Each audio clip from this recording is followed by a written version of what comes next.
الرحمن الرحيم. السلام عليكم ورحمة الله وبركاته. dadkii fikirkan hindisay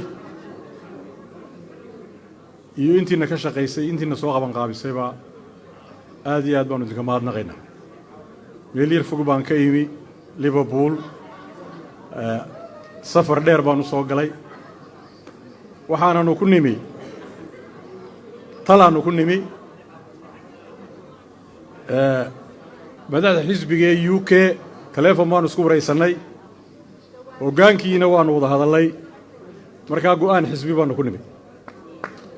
personally maaha. aad baan uga mahadnaqayaa safiirka iyo xaaji Faysalo hindisaha qoladii Hargeysa la sii wadaagay. waxa weeyeen ده سياسة بان اسكو هينا حزابته سياسة بان اسكو هينا لكن سؤال هذا ما جرتو وح أولادو جرتا لما بعلو بكربا مصبيحي محمد كاهن منا بلا بعلو بكرو أولاد قفي أولاد غير تونا حاشاك الله ورسول خلافتنا السياسة ده وترتمينا ونقضينا لكن سهيان لو قادنين إن العلوبيو لبضوا بمركان لا كلمو بين دفرتك يقوم السلامو سرچوك بيقول سلاما وانا احترام نقد حيا انا كنا سياسي لك مركاين لكن تجي مايو مرمر أنا وحنا جعلان لهم كلهم كيقولون تاكبتو أو وحيابا بدن تلنا لقوا ويديو دور شيرو تلنا لو ويدينا ديوان قرحناي وحكم ده هيد قدومي فيصلو تشوغا أرنكي تقرق باي كم ده هيد أنتي تلو بيدا يودم بيسوقي يا ري مدحوينك حجينكي هور مدحويني هور مدحوينك كوني ندي قدومي هي قولها وكيل ده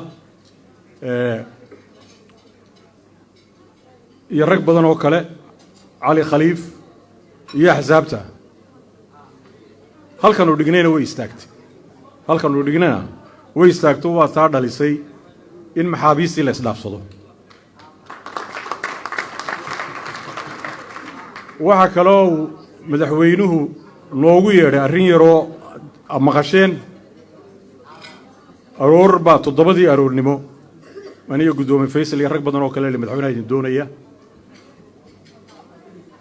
أرين أوجبة وحلا صوها اللي برايم مينستر كا توبي أبي ويلو أن تكسو صعنا أنا جاي فرماجو ويربور كان كسو دقينا تانا تادي وانو كلي بني سيدي أن سكو أفكارنا وين نقطي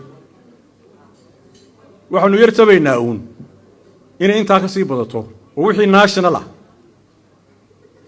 أنا وحكوية لأنه أنو تلاك كيرنو تلادو waa talo madaxweynuhu xaq buu leeyahay inuu qaato inaanu qaadan laakiin inuu balaarsado arrimaha doorashooyinka iyada waanu aad baan uga kulanaa ama aanu ku heshiino ama aanan ku heshiin annagoo isgacan qaadnay baan ku soo baxnaa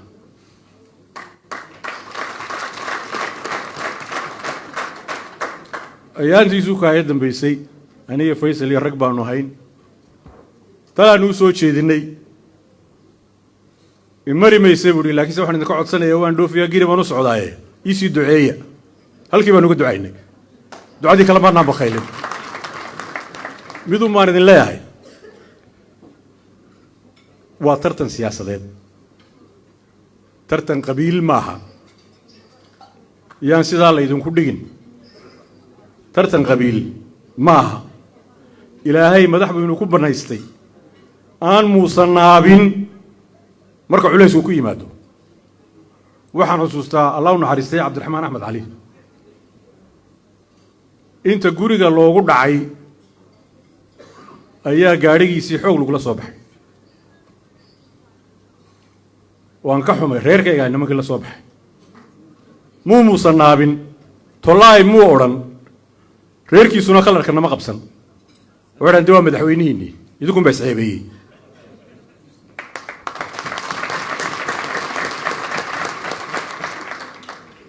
qosooyin badan oo idaan ogeyn waxaan xusuustaa waxa ka jiray hay'adda Sooyaal baa shir ku lahayd guriga shaqaalaha baarlamaankaanu ahayn Axmed Maxamed Maxuud Siiraanyo oo wasiirka maaliyadda ah ayaa aanu ballan lahayn inuu golo noogu yimaado markuu shirkii ka soo baxay ayaa nin madaxa lagaga jiraa baasolad halkaa ka qabtay wuu ku riday way ka dibtay waan la soo hadlo waxaan idhi fasax baad naga tahay waan shaqaynaya waan imanayaa buu noogu yimi manuu muusan naabin manuu qaylin markaan madax noocaasa muusana ka fili maayo inuu muusan naabo mana muusan naabo ee qoliyo isleeyahay waxoogaa yar kaalmeeya hirdida daaya idinkuna hirdida joojiya muuse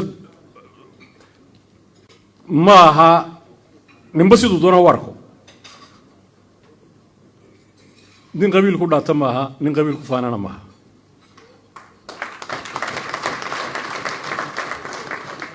waxaa halkan iigu soo galay aniga 13 dhalinyaro ah oo aadan sunno la xidhan oo qoyskayga ah ayaa arrintiisu dee na soo gashay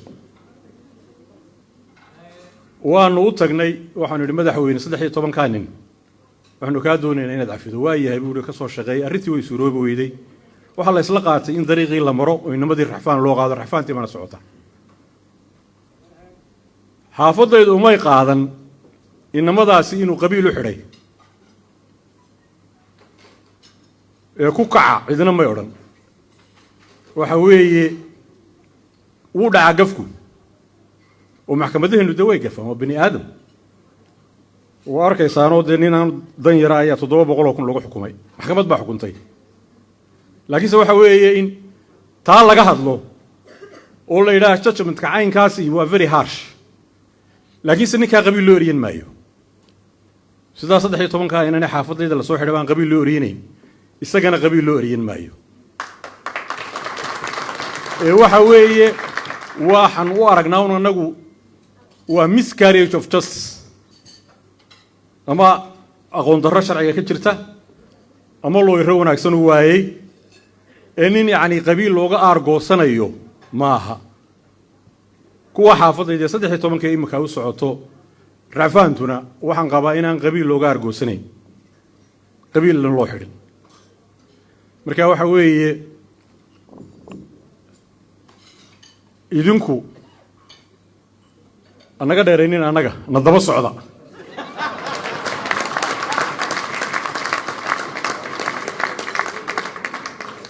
waxaan arkaa mararka qaarkood anay muusoo wada qoslayna way qaar soo qoreen war matalo baasadii baa wax ugu daray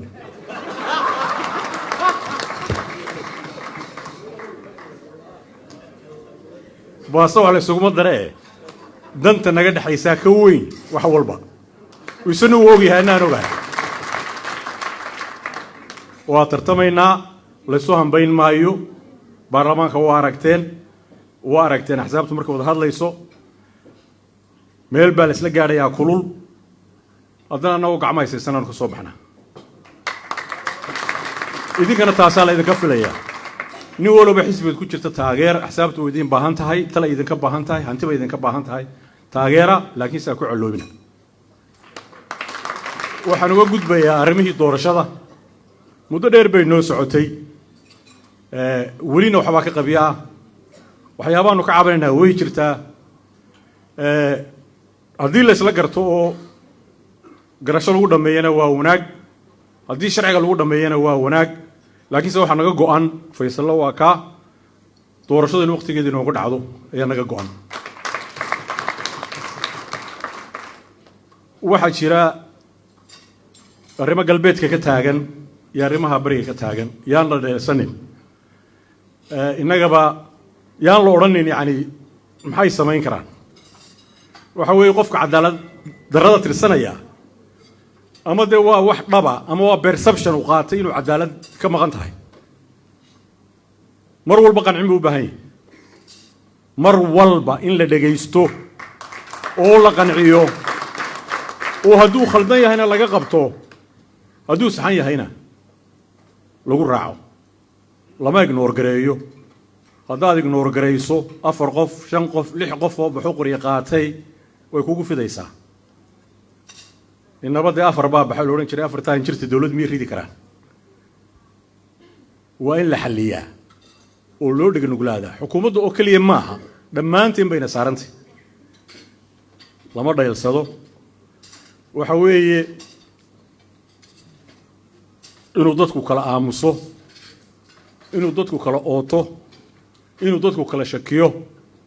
inay goboladu kala shakiyaan waa in laga fogaadaa axsaabtana door baanu ku leenahay xukuumadduna way leedahay waxaanu idinkula dardaarmayaa oon xukuumaddan halkan uga sheegayaa ha la isdhegaysto marka la dhegaysto ee odayaasha la dhegaysto wuxuun baa kordha waxma dhinaada mar walba go'aanka xukuumadda leh marna lama wadaago madaxweynuhu waa madaxweynihii qaranka isagaa u xil saaran howlaha annana maxaanu ku leenahay tilmaan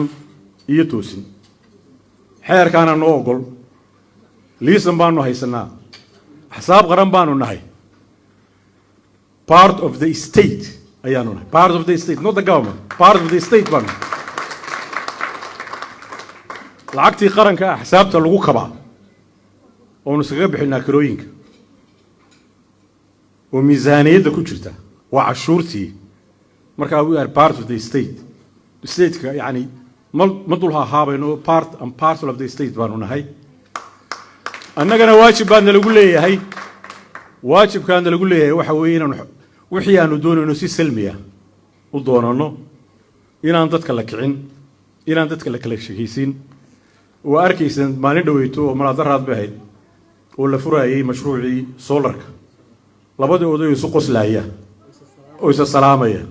dad baa qaadan la wala war goorma isku bilaabaya halkaa ma taagna faysal waan isku farabaxsanaa mararka qaarkood waan isku yar farabaxsanaa markaan meesha ka soo baxnana dee annagoo saaxiib ah ayaanu waxa weeye laba qof oo muhiima nin dhalinyaro ah oo xisbiga Ucud gobolka Todheer u joogay oo mowtalqafla ku yimi Allah u naxariisto General Fadal oo muddo dheer soo ahaa taliyihii ciidanka booliska oo ciidanka booliska markuu dhismayaa muddana xanuunsanayay isagana waxaanu u baryaynaa inuu Ilaahay jannadii ka waraabiyo ehelkii iyo ciidankiisiina samri iimaan ka siiyo waxa weeye dalkani doorasho muu ku soconayaa Faysal waan ku ammaanaa anigu berigii hore ahaan jiray gudoomiye ku-xigeenka golaha wakiilada waa rag inala bilaabay dadaalka in doorasho dhacdo iyadoo axsaabta qaarkood ay ka shakiinsan yihiin oo leeyihiin in cigaal oo nool cidina la tartami kari mayso warintu ninkaasi joogo doorasho cidina la geli mayso Faysal ninka ku dhiiraday ee hangoolkiisa yaraa qaatay ee ku dhex dhacay ayuu ahaa waanu ku ammaanay ilaahay idinkii doorashadoosana way noo qabsoomi doontaa khilaafaadkaas soo kordhay bariga iyo galbeedkana ilaahay wuu inaga damin doonaa sidaa uu barasaabku sheegay mar haddii labadii reeray fadhiday ay yidhaahdeen noo kala baxa waa marka yani colaaddu ilaa ay damaqdo labada reere ay ka dhaxayso markay damqadaan waa markay iyagu dhulka dhigaan tiina waa la gaadhay way damqadeen deegaankii uu baaba'ay waa la kala qaxay iskuulle ma jiraan nololi ma jirto iyagii ilahay isbaday ayaa imkana tashanaya inana inaynu ku garab gallo oo aynu ka dayno tashwiishka anigu xisbigayga waan la dardaarmay waxaan ku arrintaa haddaynan wanaag ka gelayn way waajib inugu tahay laga daayo ducaayadaha rakhiiska ee la sheegayo tacaarana anigu sarkaal ciidan baan ahaa waxay labada gudoomiye cabdiraxmaan iyo faysalba way u soo jeediyeen madaxweynaha inuu cafiyo kalana hadhi maynay oon daba taagnaanaynaa ilaahay idankiina way dhammaan doontaa wassalaamu calaykum waraxmatullahi wabarakaatu gudoomiye cabdulqaadir jirde aad iyo aad u mahadsan yahay runtii wuxuu inoo jeediyey hadal aad iyo aad u qiimo badan qurbajooga haddaynu nahay hadalkii nuxurka hadalka cabdulqaadir uu ina siiyey waxa weeyaan waar xisbiyaa tartamaye reerama tartamayaan markaa taa aynu ku maskaxdeenna ha gasho qulubteenna ha degto xisbiyada ha la xoojiyo reernimada ha la daciifiyo ilaahay taa hayna garansiiyo waxaa imika laba kelmadood aan siin doonaa consular hibaaq jaamac oo ka mid a hablaheena qiimaha ku leh dalkan UK ee challenge-ka galay ee caddeeyey ee rumeeyey in